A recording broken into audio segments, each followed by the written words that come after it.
I can't take this anymore. Lord, Lord, I'm trying. Hey, Kenya, what's wrong? Why'd you leave the church meeting? I can't listen to her anymore. If anyone has anything to say, prepare to be interrupted. And just guess by who. Tony. Yeah, Tony does always have something to share. Share. When I told you about that little girl helping her friend up the monkey bars, that's something to share. When Tony speaks, out comes a sermon.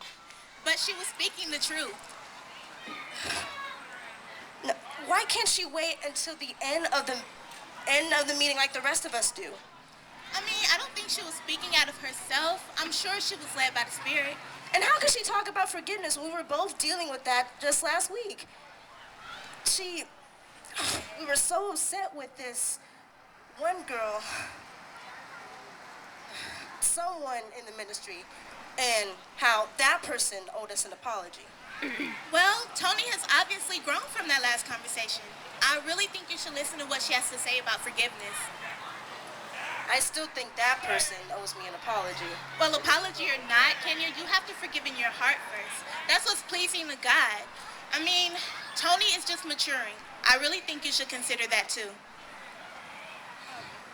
Can you wait? I don't want to talk about this anymore. Fine, but don't leave. At least let's go back and finish the meeting. I really don't want to hear her voice, Amber. You're really upset with Tony. But she can do no wrong. And why do you feel that way? She always gets to speak. And then she's chaplain. And on the prayer board. So what? We all have a job to do. I mean, you're over sound and equipment. But during service, we always get overlooked.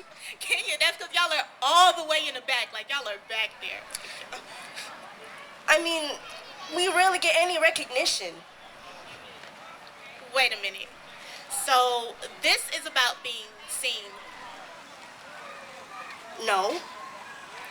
So then this is about not being seen. No. Uh-huh. It's about her. Always standing up on stage, doing some noble task and all that.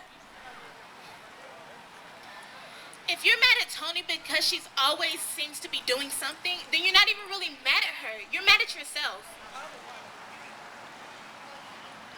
Whatever. You can say whatever all you want, Kenya, but that's not going to change the way you really feel. Amber, I don't want to be mad at Tony.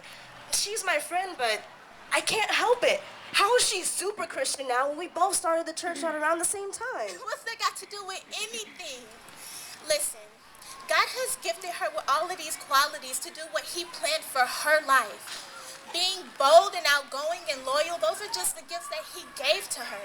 So it might seem like she's doing the most, but somebody has to do it. So why are you mad at her for being that person? Why can't it be me? You know what the word says, Kenya? It says, if the whole body were an eye, where would the sense of hearing be? If the whole body were an ear, where would the sense of smell be? But in fact, God has arranged all the parts of the body, every last one of them, to be where he wanted them to be. Amber, no one pays attention to the equipment team. Is that what you think? Kenya, you are as important as your job is, but your job does not define who you are. You are talented and you are faithful too. And do you know that when you pull the lights up on that stage, that very light is what somebody in the crowd needed for their own dark place? No, but seriously though, how do you think it makes God feel when you're jealous of what he gave somebody else, as if what he gave you isn't good enough? You know, that reminds me of this thing my mother taught me when I was younger. Take the hand, for example. All 5 fingers have a personality, while these 4 make a posse, and the thumb is on the side by himself. Sometimes he wonders, why am I not part of the crowd? Why can I not be more like the ring finger or the pinky? And if only he knew how important he was.